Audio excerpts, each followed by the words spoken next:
कभी हेलीकॉप्टर में ऐसे टूट के पड़े थे, अगर हेलीकॉप्टर की पंखों की चपेट के अंदर कोई आ जाता तो बहुत बड़ी दुर्घटना घट सकती थी। मेरे भाइयों, जब तक सलीका नहीं सीखोगे तब तक पुलिस के डंडे खाते रहना और सीने पे गोलियां खाते रहना, सरकार में तुम कभी नहीं आ पाओगे। पहले सलीका सीखना पड़ता है और सलीका जिस दिन सीख जाओगे, इंतजार करना सीख जाओगे, उस दिन राज आपका इंतजार कर रहा है और सलीके से बढ़ोगे। वो दिन दूर नहीं जब राजस्थान की सत्ता के सिंहासन पे धरती पुत्रों का राज होगा।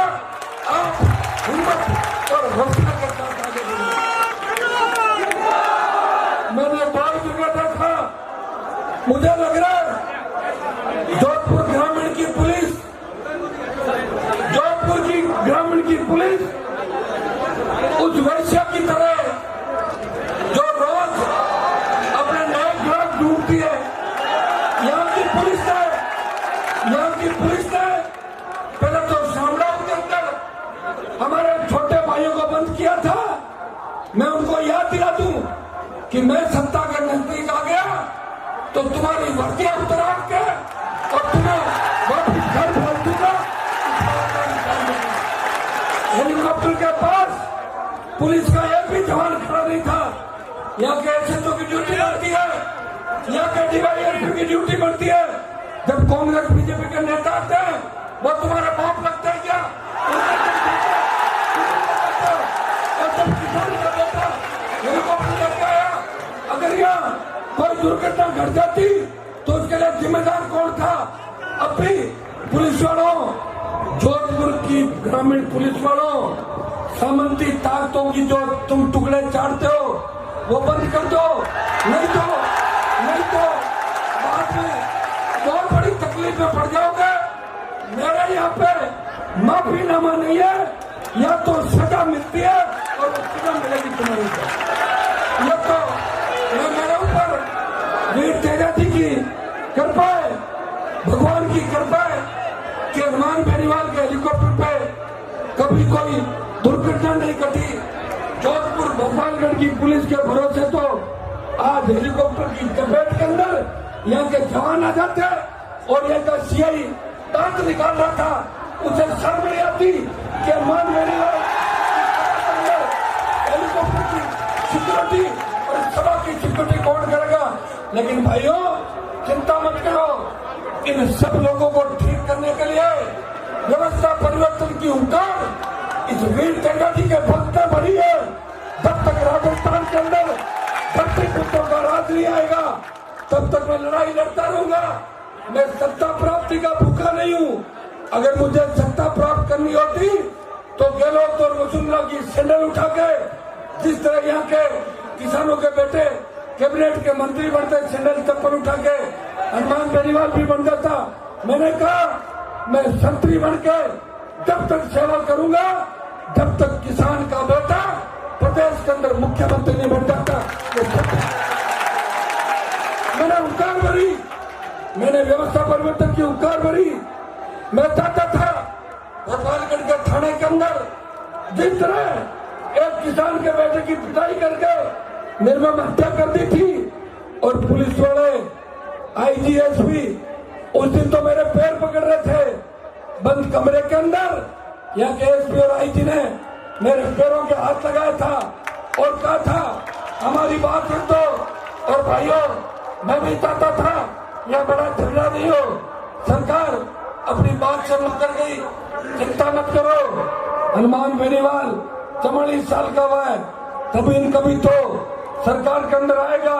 अगर 1 घंटे भी आ गया, डायरी के अंदर वो तमाम नाम लिखे हुए जिन ने गड़बड़ किया उनका मैं इलाज कर दूंगा और ऐसा इलाज करूंगा कि सस्पेंड का तो काम ही नहीं होगा, सीधा बर्खास्त करूंगा। घर पे जाओ और खेत में काम करो, ये व्यवस्था मैं कर दूंगा। मेरे भाइयों, मैंने नागौर की धरती से जब किसानों को तकलीफ के अंदर देखा, किसान के बेटों को तकलीफ के अंदर देखा, मुझे सत्ता चुप नहीं भोगना था।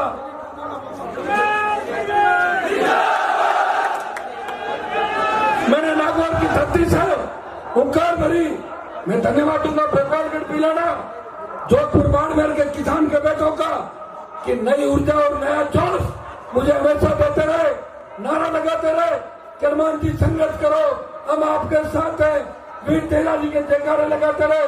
आप मेरे लिए न आपने रात देखी न दिन देखा और इसीलिए मैंने ओंकार भरी मेरी पहली मांग थी कि किसानों का 82,000 करोड़ का संपूर्ण कर्जा माफ हो। मेरी दूसरी मांग थी मुफ्त बिजली राजस्थान के किसानों को मिले। मेरी तीसरी मांग थी 4 लाख खाली पद भरे जाए, 10,000 रुपए बेरोजगारी भत्ता मिले। मेरी चौथी मांग थी स्वामीनाथन आयोग की रिपोर्ट लागू हो। मेरी पांचवी मांग थी टोल मुक्त राजस्थान हो और मेरी 5 लाख की ओंकार का ही परिणाम था। मध्य प्रदेश महाराष्ट्र के अंदर बड़ा किसान आंदोलन हुआ, किसानों ने सीने पे गोलियां खाई, कर्ज माफी के आंदोलन को देश के अंदर हवा मिली। यूपी पंजाब की सरकारों ने कर्जा माफ किया। भाइयों, दूसरी मेरी मांग मुफ्त बिजली की थी और इन मांगों को लेकर दूसरी ओंकार बाड़मेर की धरती से भरी 7 लाख किसान और धरती पुत्र बाड़मेर पहुंचे। मोदी के कान खड़े हो गए, पप्पू भी परेशान हो गया। आखिर 7 लाख लोग बाड़मेर कैसे पहुंच गए और तब पाकिस्तान के अंदर बात चली कि धरती पुत्र मिलिट्री को पाकिस्तान की सरकार ने मैसेज किया कि अलर्ट हो जाओ, मिलिट्री का मूवमेंट तो नहीं है लेकिन तेजा जी के भक्त मिलिट्री के रूप में कहीं हमला नहीं करता, इसलिए तैयारी कर लो। पाकिस्तान की जगह था।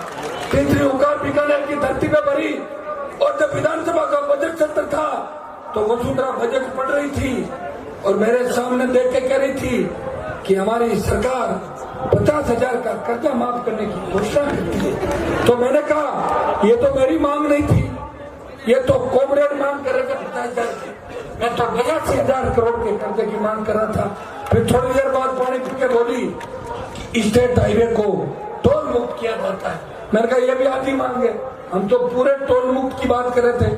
फिर बोली कुछ विधायक जनता को बरकरार है, नौजवानों को बेरोजगारी के बात को झांसे में लेके अपने साथ ले रहे। मैं 1 लाख नौकरियां लगाने की घोषणा करती हूँ। मैंने कहा मेरी वजह से ही सही वसुंधरा को किसान के बेटे तो याद आए, 1 लाख नौकरियों की घोषणा कराई, स्टेट हाईवे टोल फ्री कराए, 50,000 का कर्जा माफ कराया और जाती जाती वसुंधरा से मुफ्त बिजली की घोषणा भी कराई। ये हनुमान बेनीवाल की और तेजा जी के भक्तों की हुंकार का ही परिणाम था। आपने